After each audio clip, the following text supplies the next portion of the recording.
Hello everyone. आज इस video में हम जानेंगे short tricks of pharmacology classification. तो अपना वीडियो हम स्टार्ट करते हैं। आज इस वीडियो में हम जानेंगे प्रोस्टाग्लैंडिन्स के बारे में। तो फर्स्ट अपने दिमाग में आना चाहिए कि प्रोस्टाग्लैंडिन्स क्या है। तो प्रोस्टाग्लैंडिन्स क्या है? Prostaglandins are hormone like substance that our body produces. ये क्या है? हार्मोन लाइक सब्सटेंस है जो अपनी बॉडी प्रोड्यूस करती है। और उसका क्या रोल होता है? They play a role in various bodily functions including inflammation, blood flow and stomach acid production. इन सब चीज़ों में इसका मेजर रोल होता है प्रोस्टाग्लैंडिन्स का। फिर अपन आते हैं इसके क्लासिफिकेशन के बारे में। तो क्लासिफिकेशन के बारे में तो पढ़ेंगे तो इसके ये दो ग्रुप्स में है, एक नेचुरल पीजीएस और एक पीजी एनालॉग्स। तो अपन पहले जानेंगे अपन नेचुरल प्रोस्टाग्लैंडिन्स के बारे में।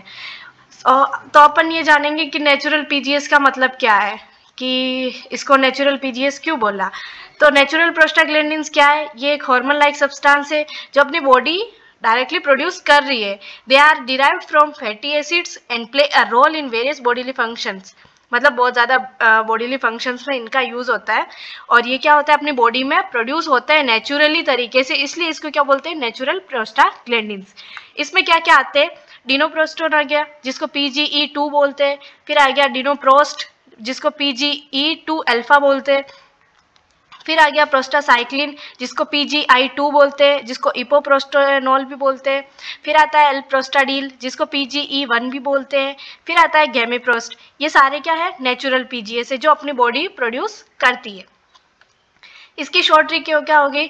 दीदी ने पेक बनाया। दीदी का क्या ले लिया? डी का मतलब क्या हो गया? डी का मतलब क्या? डिनोप्रोस्टोन। फिर एक और डी का क्या मतलब क्या? डिनोप्रोस्ट।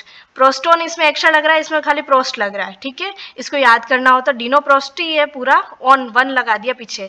डिनोप्रोस्ट 1 ONE 1 डिनोप्रोस्टोन हो गया, ये हो गया डिनोप्रोस्ट। फिर आ गया पेग, PAG पेग।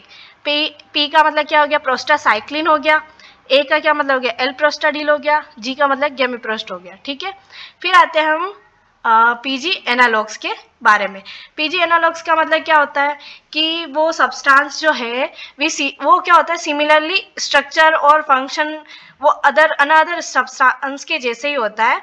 मतलब कि जो नॉर्मली जो प्रोस्टाग्लैंडिन्स है उसके स्ट्रक्चर का ही होगा, उसी के फंक्शन की तरह ही होगा, पूरा के पूरा उसको बनाया गया है अकॉर्डिंग टू प्रोस्टाग्लैंडिन्स के अकॉर्डिंग ही उसको बनाया गया है, वो उसका एनालॉग हो गया। फिर आते हैं इसके क्या क्या इसके है अंदर, कौन सी ड्रग्स आती है। तो फिर आती है इसमें देखो कार्बोप्रोस्ट आती है जिसको 15 मिथाइल PGF2 अल्फा बोलते हैं। एक और है मिजोप्रोस्टोल जिसको मिथाइल PGE1 एस्टर बोलते हैं। फिर आता है लेनाटोप्रोस्ट जिसको अपन क्या बोलते हैं? PGE2 एनालॉग बोलते हैं। फिर आता है ट्रेवोप्रोस्ट और बीमाटोप्रोस्ट। ये सारी किसमें आती है? PG एनालॉग के अंदर आती है। फिर इसमें देखते हैं इसकी शॉर्ट ट्रिक क्या बनाई है। CM लता ट्रेवल करने गई बीकानेर। CM का मतलब क्या हो गया? C का मतलब हो गया कार्बोप्रोस्ट, M का मतलब हो गया मिजोप्रोस्टोल। फिर आ गया लता का L, लेनाटोप्रोस्ट हो गया। ट्रेवल का क्या हो गया? ट्रेवोप्रोस्ट हो गया। फिर आता है बीकानेर, बीकानेर का क्या मतलब हो गया? बीमाटोप्रोस्ट। ये सारे इसकी क्या हो गई? शॉर्ट ट्रिक्स हो गई याद करने की अपने। और इसी के साथ अपन ने इसमें डेफिनेशंस भी देख ली। और तो मेरे को लगता है कि आपके लिए बहुत ज़्यादा हेल्पफुल रहेगा। Thanks for watching my video and like subscribe to my channel.